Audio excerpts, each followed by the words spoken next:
এসে আমাদেরও অপেক্ষার অবসান ঘটলো। আমাদের ড্রাগন গাছেও ফুলে ভরে গেছে। আগের ঝড়ে যে গাছটা পুরো পড়ে নষ্ট হয়ে গেছিল, অনেক কষ্ট খারাপ লাগাকে মনে চাপা রেখে তবুও গাছটাকে আমরা কাটতে বাধ্য হয়েছিলাম, কারণ সেটাই ছিল গাছে ফুল আসার মেইন সময়।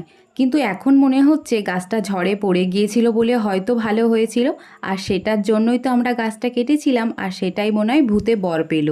বললাম তোমরা পুরো ভিডিওটা দেখলেই বুঝতে পেরে যাবে। সেই ড্রাগন গাছে কিন্তু এখন একটা দুটো নয়, পুরো 21খানা ফুল এসেছে।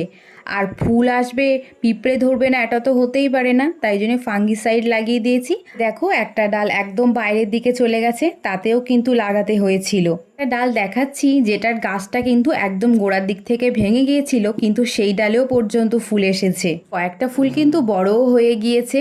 তার মাঝখানে আজকে ভেবেছিলাম তোমাদের সঙ্গে ফুলের পরাগ মিলনের ভিডিওটা শেয়ার করব, কিন্তু কি হচ্ছে যে সেটা আর সম্ভব হয়নি। এবার তোমরা জানিও তো কারা কারা খুশি হয়েছে ড্রাগন ফুল দেখে।